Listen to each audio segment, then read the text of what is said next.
Hey everyone, Shane here. Let me tell you about my show coming up on November 24th, Saturday night over at Pops. We're calling it Riffs for Gifts. Me and my friend Lexi Schlimmer put this show together for benefiting Toys for Tots, and we invited all along our friends. Outrun the Fall, The Poor, Steeples, Monk and the People, The Matching Shoe, and Silent Hollow, all performing live that evening on Saturday the 24th. Along with that, we'll have some silent auction stuff. We'll have there's rumors that Santa Claus might even be there, so I'm very excited about that. And a whole lot more other things coming up. So get involved with the show. You can find more details at popsrocks.com. And come on out. It's a $10 donation at the door or $5 with a toy donation. So again, all this benefiting Toys for Tots, and it's going to be a great time. So come on out Saturday, November 24th, Pops in Sauget, Illinois. Thanks, everyone. Hi, this is Lexi and Sid of Hess Van Schlimmer Metalworks and Art, home of the Schlimmer Metal Wolves. We are a small but furious family-run welding, fabrication, and metalworks shop with CNC capabilities and now full-scale powder coating operation. We bring unique, affordable quality art to life within the realm of practicality. Whether it's signs, sculptures, railings, shelves, furniture, or even just powder coat for your rims or your patio set, give us a look, check us out on Facebook or Instagram, or call 618-670-5724. We are Hess Van Schlimmer Metalworks. That was terrible. We tried. Hey everybody, Shane Presley here, Rock Paper Podcast. Let me tell you about my friends over at Naked Vine, located at 1624 Clarkson Road in Chesterfield, Missouri, serving up all your favorite wines, whiskey, and local craft beers. Swing by and visit them Tuesday through Saturday, with live music happening Thursday, October 25th, Kevin Babb. Friday, October 26th, the Warbuckles. And on Saturday, October 27th, the Scandaleros. I will return to Naked Vine with my singer-songwriter storytelling showcase on November 13th with Mattie, Schell, Nick Gusman, and Sean Kimble. So do not miss that show. All these shows and full listing events can be found at nakedvine.net. Be sure to follow along with them on Facebook, Twitter, and Instagram. And enjoy the show, everybody. Thanks for listening. A podcast is kind of like it's like a radio show that's not on the radio. It's on the internet. Does that make sense? Uh-huh. Yeah. That's also like my mom. It makes it sound more confusing, doesn't it? It sounds like this. This is Nick Gusman, and you're listening to Rock Paper Podcast. Rock Paper Podcast. Rock Paper Podcast. Rock Paper Podcast, y'all. Hey everybody, Shane Presley here, Rock Paper Podcast, coming to you from St. Louis, Missouri, hanging out at the Pocket in St. Louis with Nick Gusman. Welcome back to the show, my friend. Yeah, thanks for having me, man. This is awesome. Yeah, very glad to be here. Excited to talk about. You have a big record release party coming up, a brand new debut album, and we got all this happening. So very exciting times right now. But man, I'm glad to be back here. Like this is, I was looking at it. It's been almost a year, man, since we hung out. I was just working on it when you were, it was kind of coming to a close, sort of. Right. Yeah. It was like 11 months ago. We sat down and we first met, and we talked about some of the beginnings of this record. But now it's all done, man. We have it available. We have it in hand. We have the physicals available and stuff. But November 9th over at Off Broadway is the big release party. You can come on out and pick up your copy that night. And free show. Yeah, free show. It'll be on. We'll have vinyls there. We'll have CDs and digital download cards, and it'll be on Spotify too. Yeah. Like shortly after. Yeah, man. You just told me that you were having vinyl, and I got pumped, man. I'm excited about that. That's Yeah, I had to do it upright for the first record. I mean, I'll probably do it every record, but I just figured I like listening to vinyl. That's kind of what my preferred when I buy music from artists. Sure. I like it when they have the vinyls and Definitely. get the big picture, the artwork, and still get the digital if you want to put it on your phone. So Yeah, that I think is really great the way that they're doing. And a lot of the, like you're saying, a lot of the artists I listen to also are fans of vinyl and do a lot of the records on vinyl. So it works out. But yeah, I typically buy a record when I can. I know Al Holiday. He's just putting his record's coming out on vinyl soon too. And it's like, so when's his due? I think like Monday, so tomorrow. Right. Is he having a party soon or? I think they're doing some kind of tour kickoff party. Wait a minute, this ain't about Al. I'm just kidding. I'm joking. No, that's cool. But I'd love to go to that. Yeah. I just love that my buddies are putting all their stuff on vinyl, man. It's cool to see. Yeah. But yeah, so big release party for free on November 9th, courteous of Urban Chestnut. They're sponsoring the event. Yeah, so thanks a lot to them. That's really cool. Yeah. And thanks to Steve from Off Broadway for kind of, making that happen with them, and it's awesome. So along with Nick and the band, you'll get Brother Francis and the Soultones. Yep. And Ali Vogler and the Dirty Details. Yeah. Here's the poster right here, which is awesome. Tess O'Connor, she made this poster, and it's really badass. She had all these different layers that she put in there. It's perfect. I'll post a picture soon. Yeah. Let you take one home too. There we go. But yeah, man, that's gonna be a fun night. Very stacked bill for sure. It's gonna be a really good time and for free. So like, I can't beat that, man. Yeah, Ali Vogler and the Dirty Details are gonna open the show. We're actually gonna play second, and then Brother Francis and the Soultones are gonna close it out with some awesome funk vibes. Yeah. So. And I think, I mean, obviously there's people prefer different ways sometimes, but I think that's a really cool way to do a party, putting yourself in the middle so you can like sit back and enjoy the show. And that's that's the plan. Yeah. And also my debut show, debut release. So there's some family that's coming too, some older folks, and you start telling them, oh yeah, we won't go on till 11. They're like, oh shit, you know what I mean? Yeah. So that's another good reason. Right. But also, I figured Brother Francis and the Soultones, when I asked them to do the show, originally we were gonna go last, and then I was like, that'd be weird to get the vibes that flowing that good because people are gonna be dancing, whenever they're going, and they'll dance some for our stuff too. But we're more of a kind of rock and roll country folk stuff. It's much easier to dance to some funk, so it's better to have them close it out with a party, Yeah, but I'm excited for this. This is going to be a great night, and like we said, we're talking about this record. You were telling me there's some stories behind the artwork and stuff involved, and so pick up. Obviously, you're going to want to pick up a physical copy and take some of this home with you. But so yeah, with the artwork for this, it was it just kind of came about. Brooke Wilkie, a really good friend of mine, we were looking at this book that she had from her great-grandmother, and her name's Dorothy Hoffman, and the book's about 100 years old, and so what we did, they were pressed flowers, like 100-year-old pressed flowers. You can imagine how delicate they are. She had a whole book of them, beautiful handwriting she had with the genus, the scientific name of the flower underneath it and stuff like that. And they were so cool, we decided to scan them all. So we went to Brandon Barnes, who's an artist here in town. You familiar with Brandon? Oh, I don't think I know him. I know he's like co-owner of the livery, and he's also an artist.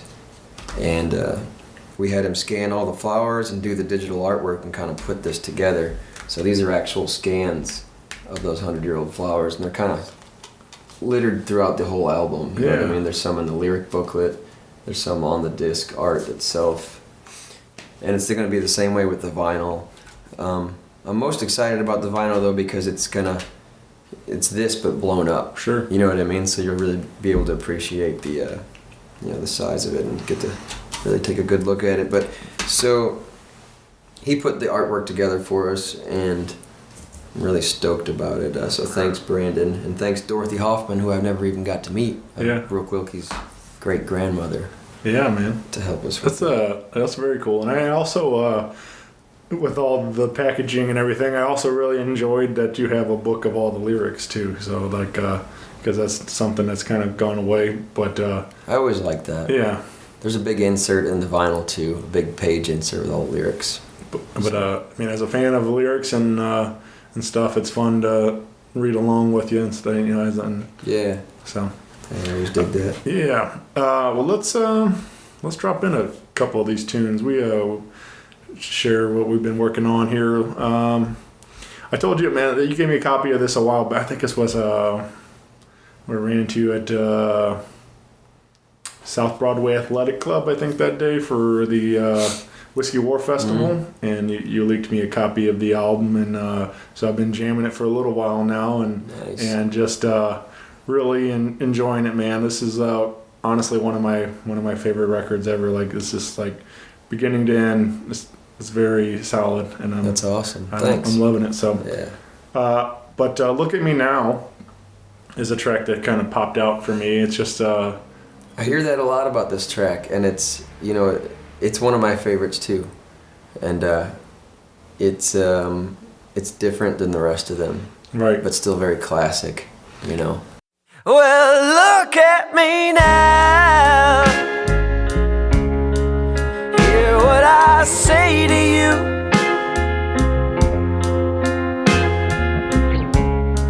Well, I don't know how to get through to you. I lost everything,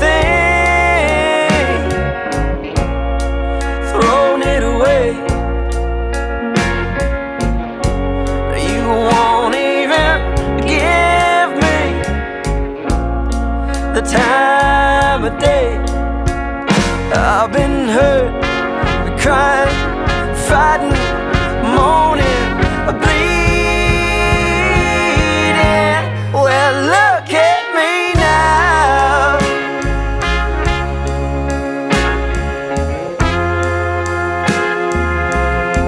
Well, look at me now.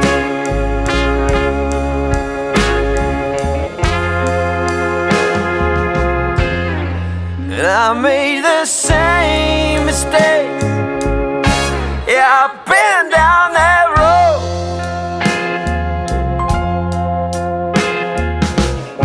Well, sometimes you lose what you need. There ain't nothing set in stone. Now I ain't asking for much. I don't want the world. Oh, 99 million other things. Honey, just listen to my words. I've been hurt, crying, fighting, moaning, bleeding. Well, look at me now.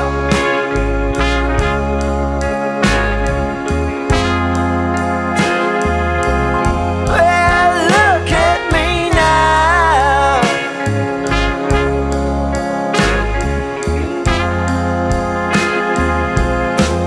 Well, look at me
Yeah, I love that the horns on it really popped for me too. Like, I mean, I love horns. I love funky butt brass bands. Are really good friends of mine and stuff. So I love all that stuff that they do and things. But hearing the contrast, among your record, like you're saying, you got a lot of kind of country and rock and roll and stuff in there. But then hearing something like this is like soulful and having some horns and so then it's like it was really different, but still sounds amazing. So yeah, I'm excited about this one. What I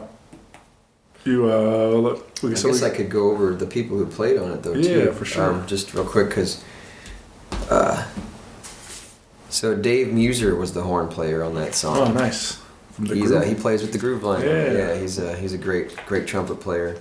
So he came up with that horn part for it. We had Daniel Moody play the drums on this track. There's just a big laundry list of awesome musicians that played on this record. There's 3 different drummers that played on stuff. It's just wild. Anyways, we had Daniel Moody on the drums. Tim Sullivan. Tim Sullivan played the piano on this track. Sean Camery plays the fiddle. Tony Hall is on the organ. And electric guitars, there's 2 electric guitar players, Nigel Solomon and Tom Mannion.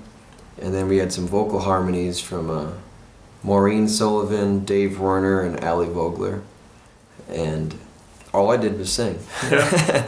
This one, I originally had acoustic guitar on it, but after we got that far into it with all the instruments and all the people, it's a big production of a song, and we were like, let's take that acoustic out and just have the vocals. So yeah, thanks to all those musicians for helping make this song. All this recorded at Native, right? Native Sound, yeah. Yeah, man. How was that? It was so awesome, and I don't think I'd go anywhere else, really. I mean, I think I'll try somewhere else maybe, just because why not? But I don't really plan on doing it anytime soon. So we had the engineers that worked with us were William Godfred, Ben Maychek, and David Beeman. Ben being present the most. He took care of the most of the stuff, the bulk of the record, and he was just awesome. And he played on the record too. He played drums on a couple tracks, and David Beeman also played drums on a track, or 2 tracks. Yeah. He played on, Dave Beeman played on Look the Other Way and Hold On. And then Ben played on Pearl Diver, I believe. I think that was the only one he played on. Yeah. Yeah. Very cool, man. I haven't been over there yet, but I hear a lot of really great things, and I mean, I've been a fan of all the music that I've been hearing coming out of there. Ben played Shaker on Alone in Mexico. There you go. And on Left Behind, but we didn't credit him on the record for that. Yeah. I don't think you're supposed to credit shakers, or are you? I don't know. Just like an egg shaker. Right. So anyways. Oh no, he played Yeah, we did credit him. We did credit percussion, it says. That's funny. Alright. Awesome. Yeah. Anyways, sorry. Yeah, man. But so big shout out to Native Sound, man. Hell yeah, they're the best, man. If you're gonna make a record, go there for sure. Gotta go check that place out. I've been fortunate enough to do some of these in some different recording studios, and I don't know, I love it. It's just cool to see some of that, how everybody does it differently and stuff, and like. You've been up to Native before too? No, it's like I said, I haven't been to Native, but I've been to Sawhorse, and I've been to Smith Lee Productions, and a couple, like a few others around town, and cool. So it's just, like I said, it's just neat to be inside there just to see like. Hell yeah. All the inner workings of it all and stuff, and but yeah, man, let's do a live one. We did do some live acoustic jamming today, which I always love. I'm always a sucker for some live acoustic, and you were telling me that this song's been stuck in your head for a little while, and you just wanted to play it today. You're a big fan. A lot of people always ask like, what's a song you wish you wrote? And I'm guessing this is one of those. Huh? Yeah, for sure. It's just been kind of in the front of my brain for a few days, and I mean, I listened to it like 5 times today already, and played it a few times already, and played it for you. Right. I mean, it's kind of one of those songs you just can't. You got to burn it up until the song doesn't do it anymore. You know what I mean? I go back to it. It's called Wild and Blue.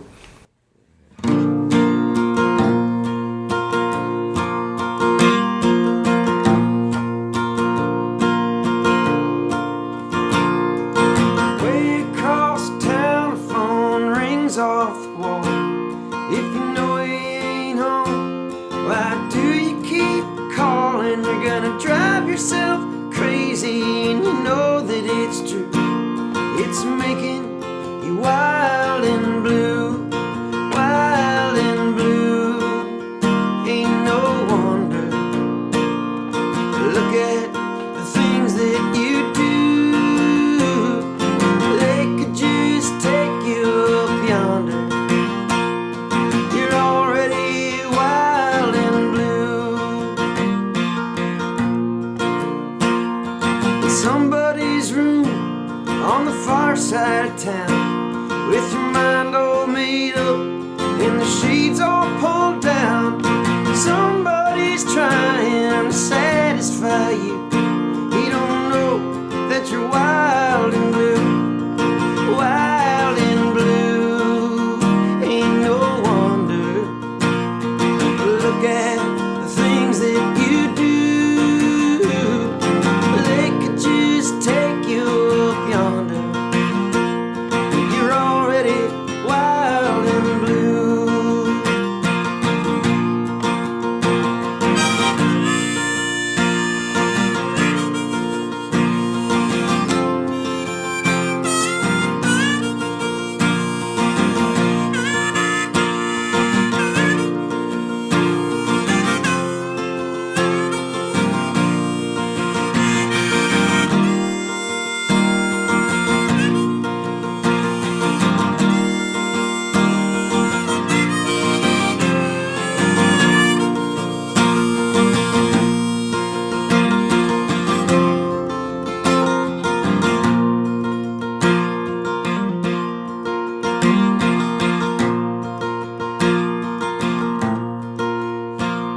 It's 4 in the morning and you're all alone with no place to go.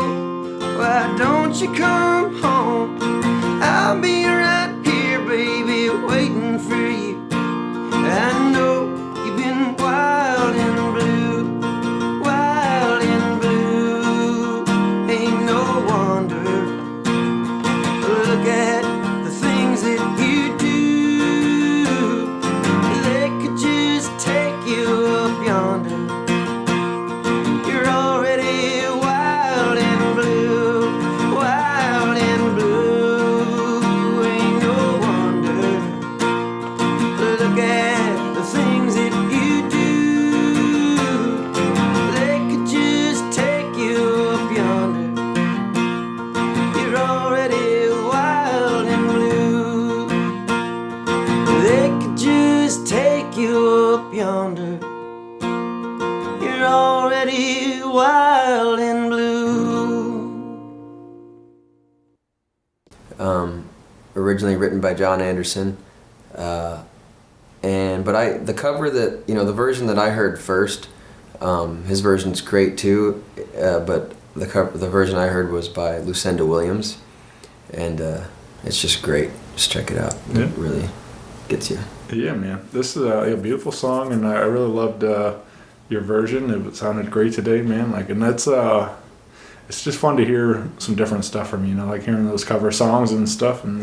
But I'm with you, man. There's times where I do love a lot of variety. I don't like listening to a lot of radio because it is a lot of the same 10 songs every hour kind of thing, and so but there's times where, like you're saying, that the one song just speaks to me, and I can listen to it on repeat and over and over and just until I'm sick of it sometimes, it's right. But it's such a great song, and it's fun when you get to find those that just kind of click with you like that. Yep, instantly. Yeah, man. That I've been kind of that way recently with your record with John Wilson. I think that's like I told you the other day. I was driving home and I was listening to the record, and I got to that part of the record. I think it's track 8, and I got home to the house, and I sat in the driveway, and I just sat there listening to finishing the record. Man, I was like, but I think I listened to John Wilson sitting in the car for I think I listened to 3 times in a row that night. That's awesome. You're burning it up. Yeah, man. But that is I love that story in the song. And it's a wild story. It's a sorry to cut you off again. Yeah, go ahead. Well, I'm just it's a beautiful story, man. But yeah, is that you want to talk about how this one came to be?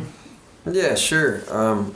I guess it was a series of events. I don't really need to go into the events, but it's kind of a patchwork of people I know and people that I've seen and stories that I've seen and stereotypes of those people, you know what I mean, who have kind of been through the ringer. And then I just kind of wanted to make a fictional story about a lot of real things that I've seen and heard and then experienced with loved ones and friends. So I kind of just threw it all together. It's hard to really sometimes you can't just tell a factual account of one person. It's not going to do it. It's not going to get it across. Right. So you kind of have to work, the words and the story and kind of create something that's honest. And that's kind of what it's about. You can just sort of another side of people who were raised, without much love and without much, without people really thinking that they're worth much. And it kind of creates a vicious cycle, Those are the people that will turn to crime, and that will get thrown in prison and will resort to crime, and they may not have that outlook on life that life is so meaningful because they were never raised with that. You know what I mean? Sure. So it's kind of a weird vicious cycle, and it's sad to see sometimes whenever those people, go through that process in that life. The people who didn't go through that are looking back at them, looking down on them, and don't have, don't see their life as meaningful anymore. You know what I mean? So it's just like this circle of the wrong way of thinking about it. So that's kind of what it's about. We can listen to that one.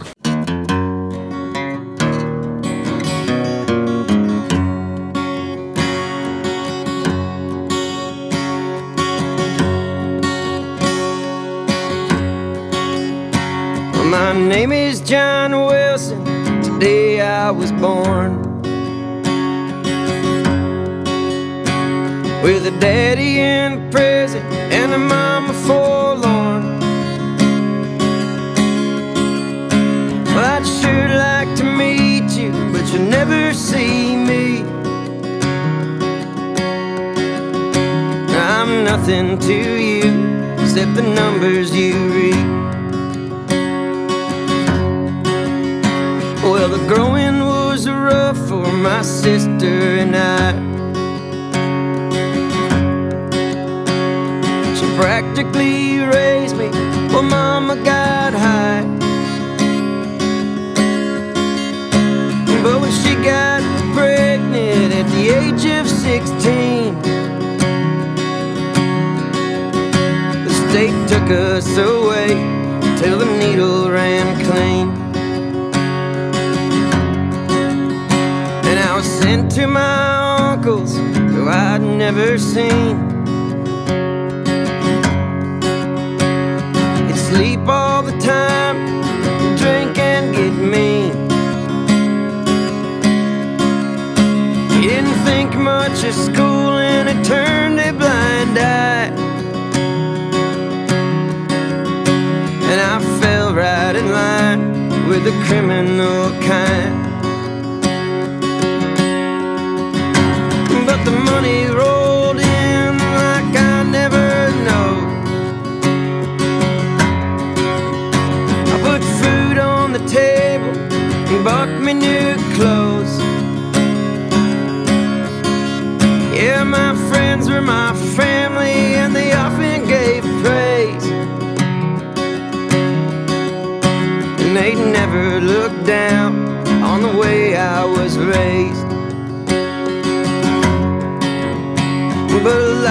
doing wrong is means to an end. And after doing 3 years, I said never again. I got a job flipping burgers with a little good luck, but you can't make a living on barely $8. So the winters rained over my dreams, they were few. So one night I did something I didn't know I could do. And with a fist full of cash and a heart full of pain, I looked down in shock at the man I had slain.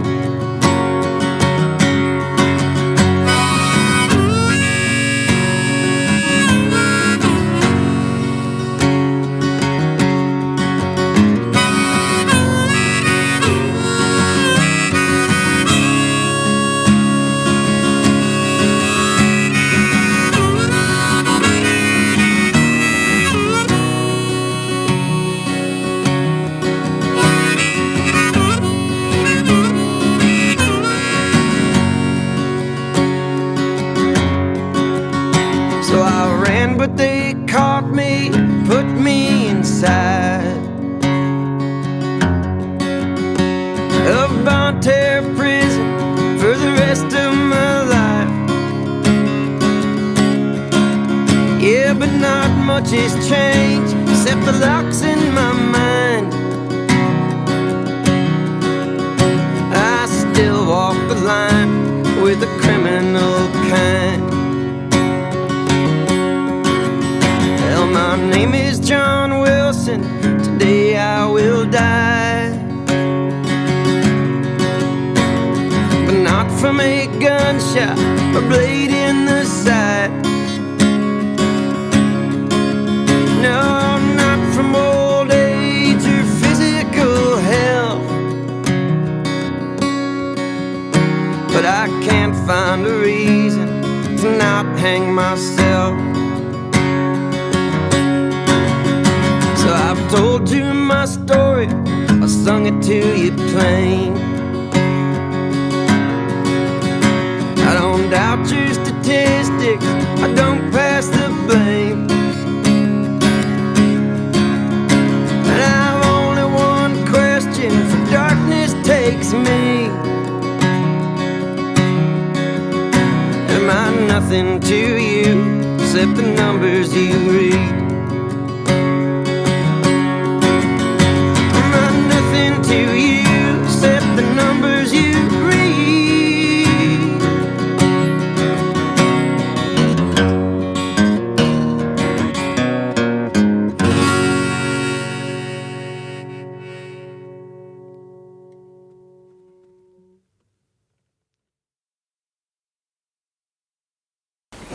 Yeah, man, this was definitely a heavy song because, like, I remember I saw you recently at Songbird Cafe at Focal Point, and you played that song, and I remember getting just chills and getting emotional. And it's just like it's I don't know, it's a beautiful song, and I'm really glad that you shared it with us, man.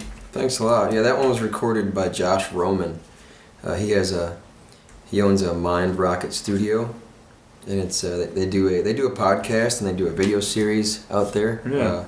It's in Middlesex, Pennsylvania. Yeah, I believe it is. Yeah, I was out there when I went to New York and that's visited a friend and played a show out there and a few shows out there. It is Middlesex, Pennsylvania, isn't it? Yeah. Does that sound right? Yeah. All right. That's what appears on the record too. The version. That's the version. Yeah. So that was kind of cool. I wasn't totally planning on putting it on the record, but when it came time to put the record together, I had that recording. It was like, hey, this sounds good. This is a good version. Just throw it on there. Definitely, man. That was a fun night, man, hanging out at Songbird and then getting to eat pancakes with you afterwards. Oh, yeah, that was good. Yeah. I really needed those. those pancakes. Yeah, I had some and some biscuits and gravy, and Brooke gave me an onion ring. That's the highlight. Yeah, I ate all. Really made my whole month. Yeah. That onion ring. Yeah. It was such a fun night, though, man. Like I said, it's I'm glad that well, like I said, we met about a year ago, actually officially, and then like getting nights like that where you get to hang out and just eat pancakes. We need to eat pancakes together more often. Yeah, man, I'm in. I'm always down for some pancakes. And Tiffany's Diner, they served up some pretty tasty ones there. So yeah, big shout out to Tiffany's Diner on the pancakes. Yeah. Hopefully they'll sponsor the show. That's what I'm. Just interstellar pancakes. Yeah, right. I keep hoping if I mention pancakes enough, or QT and different things, hopefully one of these people will like, hey, here's some money, or free pancakes. Yeah, free pancakes. That's just as good. Right. That was a great night with you, Emily Wallace, Mattie Schell, and Gavin McNutt, Gavin M. Yeah, that was a good night. It was awesome. Yeah, I'd like to do another one. Well, you're in luck, man. You're gonna. I got a song. Oh yeah, we're doing one. I got one for you.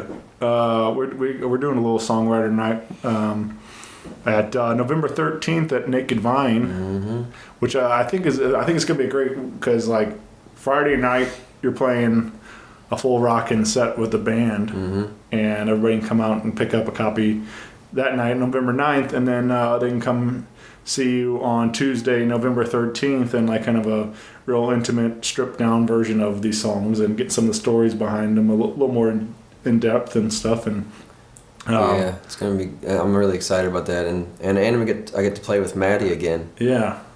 She was at the Songbird one. Yeah. So that's cool. And Sean Kimble. Yeah. I'm excited to hear his stuff. For sure. Sean's like, I'm really excited about that because like, I love what he does, but not a lot of people know him as much of a singer-songwriter because he plays bass in a loud rock and roll band, right? Brother Lee, and but he's got a beautiful voice and really talented writer and stuff. So yeah, I'm excited for him to share some of those with us. But that's going to be a fun night. So yeah, November 13th at Naked Vine in Chesterfield, Missouri. Naked Vine's a great place. I just played there for the first time, and Brian Hare, the owner there, is really cool. Yeah. And yeah, I don't know if he knows already that I'm playing that, but he'll be surprised. Yeah. Oh yeah. Me and Brian become good friends, and I've been, I gave him a heads up on all the stuff I have coming up and things. But it's cool that he kind of gives me free range on this a little bit though too. Like he just gives me the night to book whoever I want and awesome. Bringing my friends out there and I've introduced him to a lot of people. I remember. He fell in love with Bobby Stevens when Bobby played the show, and he immediately put him on the calendar, booked him to play and stuff. So that's cool. So that was I've been playing with Bobby lately. Yeah. In his band. Yeah, Bobby rules. Yeah, he has great songs. I love his voice and all his song choices. We're really similar in that, we like a lot of the same stuff. Yeah, that's cool. Yeah, I guess it's fun when you find those. Guys you just kind of click with like that too, like they just like you naturally have a lot of stuff in common and things like, and that's kind of what I've been discovering through this show, man. Like there's a lot of times we meet somebody then like for the first time and you have no idea, and then all of a sudden like you become best friends because you realize you have so much in common with the music and everything else and things. So, but yeah, man, big shout out to Bobby.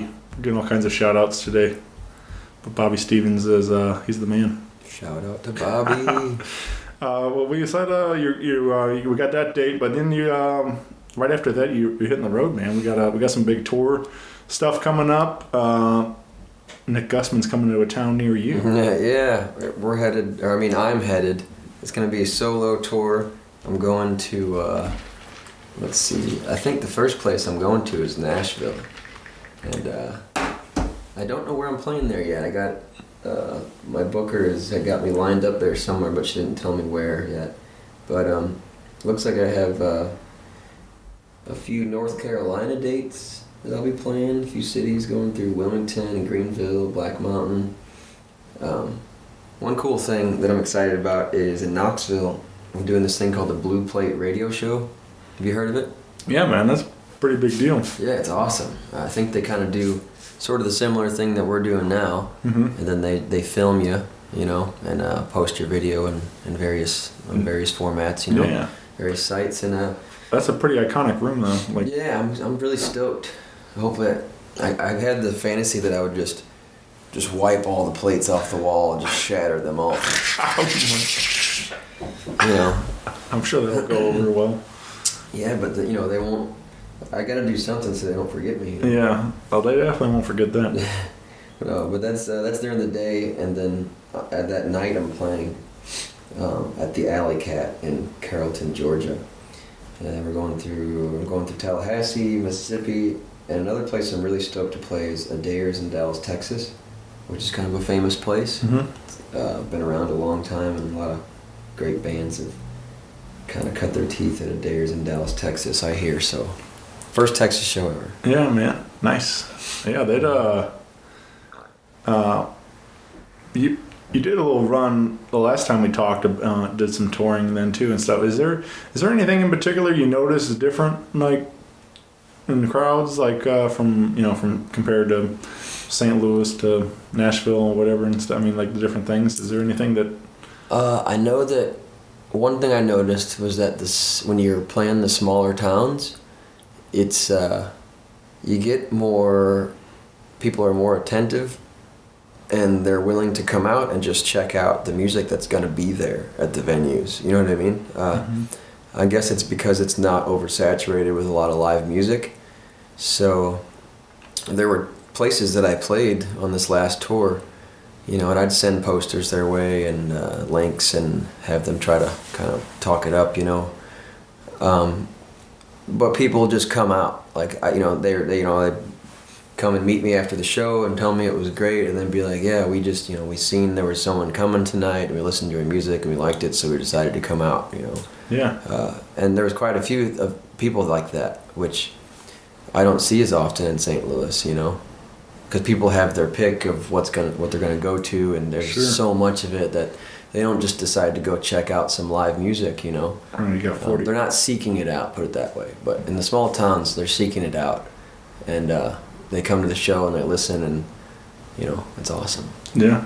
Which happens here. I'm not knocking St. Louis. I'm just saying it's just kind of different, you know. Yeah. Well, I mean, yeah, we got like 40 things to do on a Friday, Saturday night. Tuesday night. Yeah, Tuesday night. Yeah. But compared to something where you may be the only show in town that night or something, so it's pretty cool. Yeah. Man. Yeah, but so that was a difference. Trying to think of something else. Not off the top of my head, I can't think of something. Right. But do you write a lot of these like while you're on the road? Like, do you get inspired by different things? Like, just I haven't been on the road enough yet to be writing a ton. I wrote one on the road recently, on that tour. One song. Yeah. But I haven't even performed that one yet. It's still in the bag. But no, I write songs anywhere, everywhere. Sure. Always scribbling something down, either on my phone or on some paper. A lot of times it's just one line, 2 lines, and then when I can find time to really be in solitude and be in my own, no outside. What do you call it? Distractions. Right. Then I can sit there and go through all these notes and put something together, or put what's in my head down with the guitar, and I'm not a songwriter by any means but like I do find, not that like I'm not focused on the road too, but like I find that when I'm driving down the highway sometimes, like I can just kind of free my mind a little bit. Like a lot of times I'm listening to music or podcast or whatever, but sometimes I'll just turn all that off and I'll just sit there in silence, and my mind can kind of open up, and I'll start whatever, saying things or humming along with different things or whatever, and like these different things will come to me, and I just imagine like if I was a songwriter, like that would be something maybe come from that. But it does work sometimes. One time I remember I was headed out to my friend Brooke's house, and I kind of had it in my head, but when I was leaving the house, I had the music, I was playing the guitar for it, and I had like 2 lines.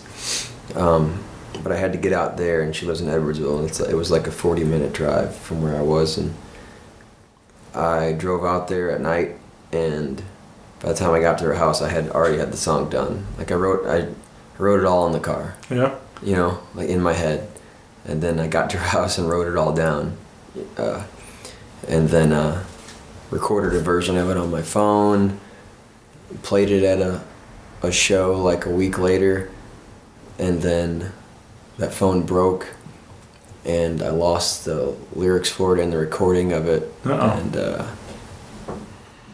man, like I can't get in, you know, it's totally dead. I don't know how I can really get into it anymore. So I don't know. That's a lost song.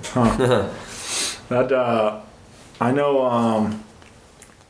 I had my friend Adam on. Adam Ray's a comedian and been doing really well with. He was in the last the Ghostbusters reboot and stuff. Really? Yeah, he was the voice of Slimer. No way. Yeah, that's awesome. And he was in Heat with Sandra Bullock and a couple other big movies and stuff.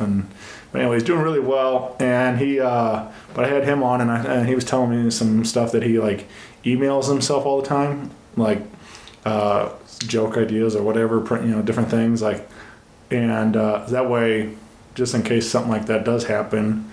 It's all on a third party server kind of thing, you know. Yeah. So it's all in his email thing. So maybe an idea for some song lyrics too. That's a good idea. Yeah. I think my phone now, I think it's backing up all the notes to the cloud and stuff. I think. So that's cool. But yeah, that's a bummer that. But that one I didn't have kind of linked. So right. Whatever's on it's gone. All the, you know, I always make voice memos of songs I'm working on and stuff, and so there's a whole bunch of those that went down the ship with that phone. Yeah. Let's drop in one more. This is another live one we did here, and this one's called Left Behind, and it appears on Dear Hard Times. Anything you want to add around Left Behind? Yeah, I'll just thank the people that played on it. This is let's see, where's this one at?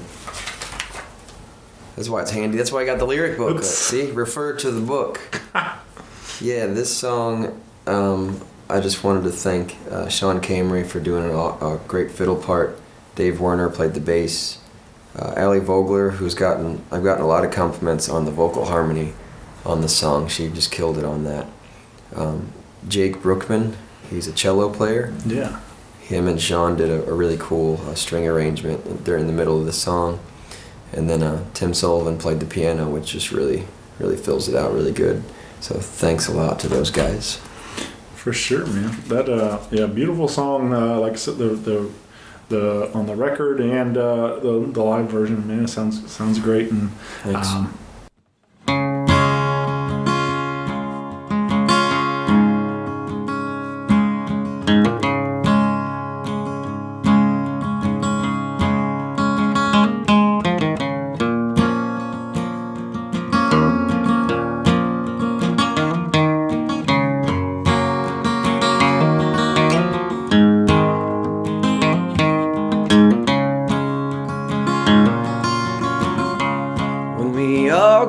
Left behind,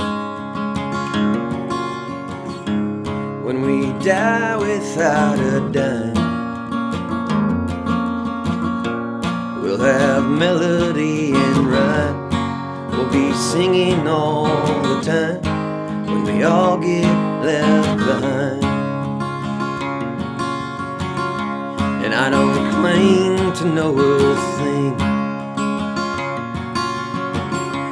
like the diamond in your ring. All I can do is strum and sing. So whatever this might bring, I'm still wondering. Everybody fighting over blood, drawing lines out in the mud,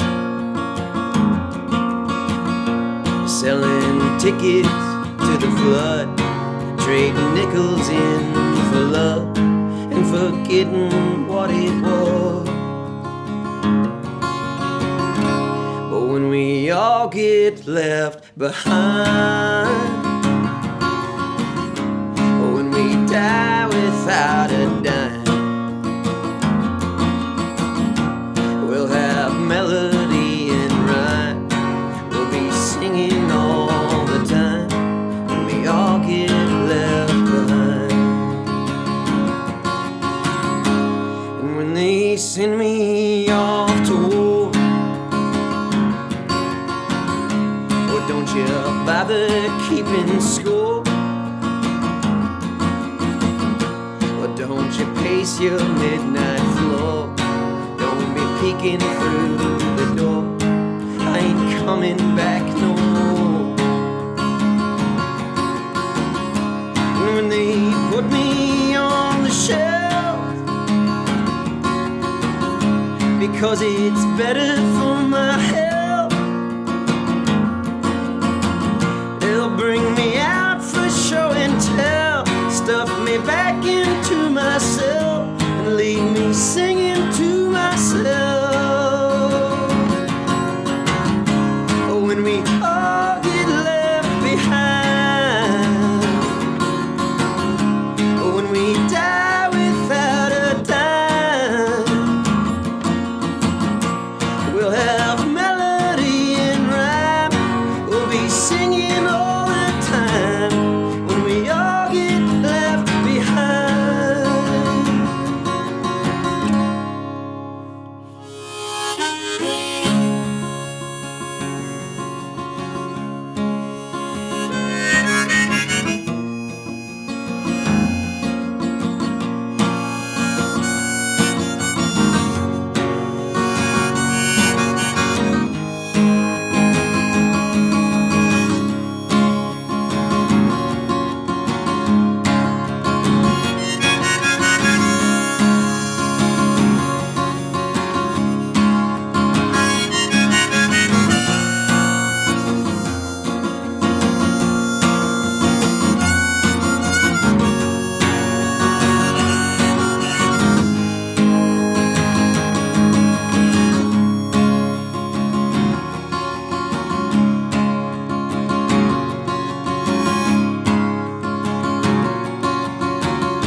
They say my soul ain't made of dirt, and I don't know what it's worth. But when it leaves me on the earth, wrapped in my cotton shirt, I can sing these parting words. But when we all get left behind, when we die without a dime, we'll have melody and rhyme. We'll be singing all the time when we all get left behind.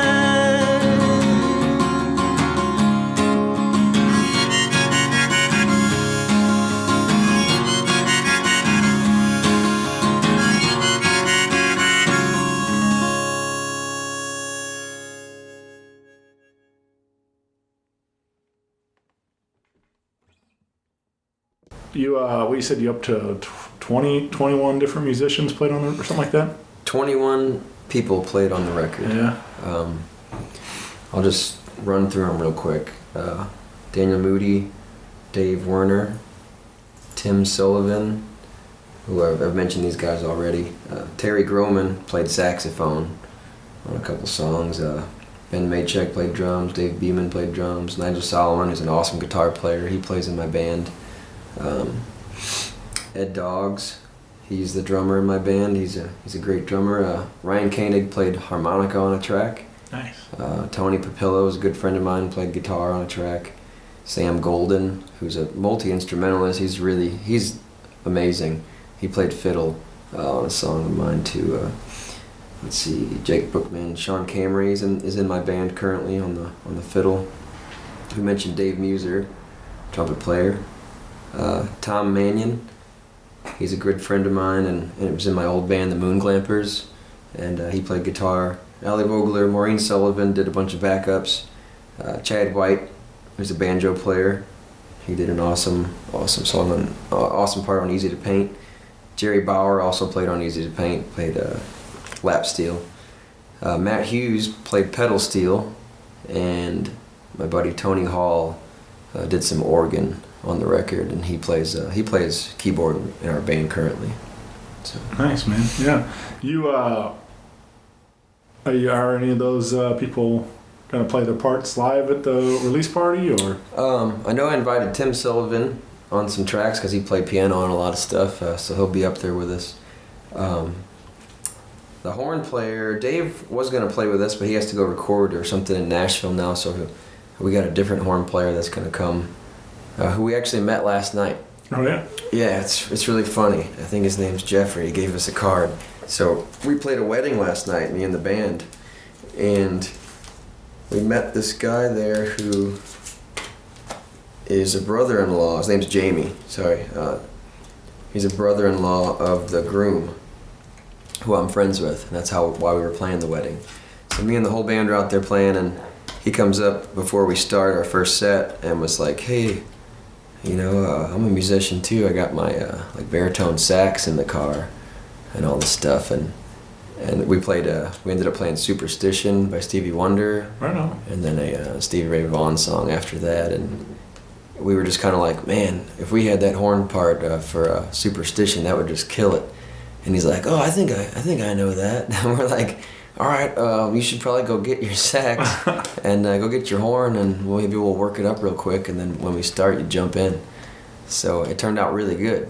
It was fun. People were loving it, and so then he played in the second set with us for a couple songs, and after the wedding, we were just like, "Man, you need to come play with us." So anyways, the guys that'll be there on November 9th are going to be Ed Doggs on the drums, Nigel Salomon's going to be playing guitar, Jamie Smith will be on the horn, Tim Sullivan on the piano, let's see, who am I missing? Garrett Ranji is going to be playing the bass guitar with us. He's a really good jazz guitar player and all around good guitar player and musician, and he'll be on the bass. And we'll have Sean Camry there on the fiddle, and since Allie Vogler will be there with her band anyways, right. I mean, it's going to be awesome to have her there. She'll sing the backups with me on some songs, and then Tony Hall on the keyboard. And we're still working it out. I might invite some people off this list, but I haven't even been so busy with other things. I haven't really went into the set list yet and figured out exactly what we're going to do. Yeah, man. Well, I'm pumped, man. I'm so excited for this. For everybody else to hear this record and get vinyl, man, that's gonna be cool. So. Yeah, man, we're doing the whole shebang. We got a music video we're making too. Yeah, Roselle. Mm-hmm. We're doing one for Roselle, and James Jackson just came with me. We went down to Patton, Missouri, which my cousin lives in Roselle in Fredericktown. They're right next to each other, and sorry. And we went and filmed a lawnmower race, which is something that they like to do around there. Some real country-ass stuff. But what they do is they soup up these lawnmowers, like regular riding lawnmowers, but they take the bodies of them basically, take the engines out and just put tons of upgrades on them, aftermarket custom stuff and retrofit stuff, and they're so fast and dangerous and loud, crazy.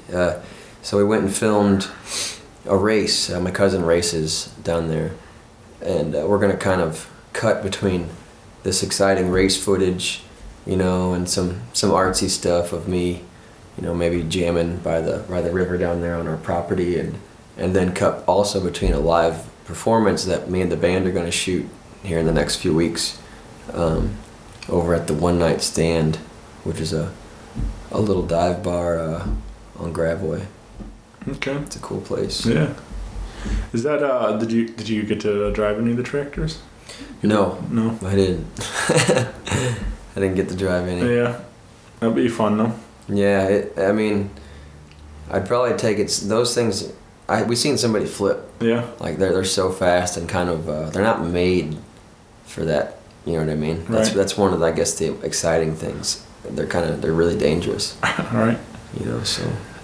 It was definitely not a racing tractor by any means, but we used to have an old John Deere riding lawnmower, and I don't even know what happened.